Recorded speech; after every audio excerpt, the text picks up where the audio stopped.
Okay, it's one thing to learn all that's in this course. It's another thing to take it into the real world where triggers and routines and social situations are going to be constantly testing you. So, in this lesson, we'll walk through about how to drink less in actual real life without shame and without all that pressure. You can make all the progress in the world at home, but what about the weddings? What about the vacations? What about the date nights? Maybe there's a work dinner or a random Thursday when your kids are just, screaming and your nerves are just totally fried. I got 3 kids, so I know that one. That's where it all counts because change doesn't happen in a bubble during this course. It actually happens in real life. So, how do you drink less out there where it's messy and emotional and loud? Well, let's make it practical. Before you go out, make a plan. Not a rule, a plan. Because rules are rigid, plans are flexible. I'll have 2 drinks tonight and I'm going to stop by 9. Or I'll order a mocktail first and then I'll decide. Or I'll tell my friends that I'm taking the night off. Or maybe I'll drive so I don't have a reason. The key is to decide before the moment, because once you're in the moment, it's too easy to just go into autopilot or give in. So think about the first drink. If you start drinking early, it's harder to stop later. But if you push that first drink back, for example, even just 30 minutes, it's easier to stay mindful, or maybe you'll feel comfortable and forget about it. And of course, you can put something in your hand. That always helps. Something like seltzer water or alcohol-free options. Give your body and your brain time to basically settle into the environment because we rush off for those drinks. And remember, you're not depriving yourself.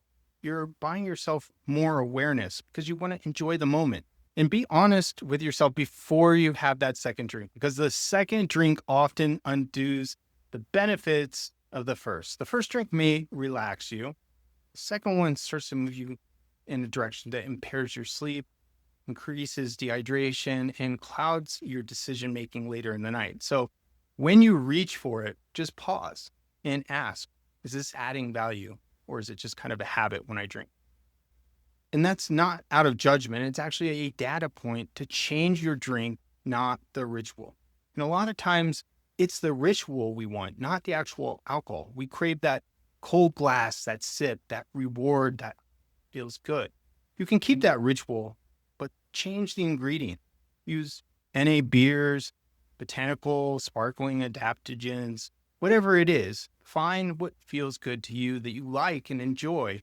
You don't have to miss out on the experience. You can just change what's in your glass, switch up the ingredient. Another thing you can do is give yourself an early exit whenever you want it. Maybe you pre-call an Uber, and that's the reason you have to leave, because after a couple hours, it's going to get really hard. And that way, if the energy shifts or your boundaries maybe are getting a little unstable, you're not stuck to figure it out. And that's not flaking out. It's about protecting your progress. Another thing I try to do is steer away from this conversation. Don't try to convince anybody of not drinking or drinking less. First of all, sometimes it can make people uncomfortable because they're not ready for it. And that usually reflects back on something that they're not ready to look at. And so it's more of a statement for them. But honestly, it's not your problem. It's not a conversation you need to have with anybody. You don't owe anyone an explanation, and you don't need to prove anyone for your decision. You can just say, if they ask, I'm taking a break, or I'm focusing on my health right now, or I have an early one tomorrow, whatever it is, whatever that excuse is, it's your decisions are yours and theirs are theirs. And I want you to finally be proud of yourself for that. Like seriously, every time that you choose differently, just even 1 drink less, you're building momentum. You're changing the wiring in your mind. You're regaining clarity and you're learning how to be in the world without numbing yourself to be able to do it. So that's no small feat. That's actually really powerful. So today's reflection, what's one real world situation that usually triggers you?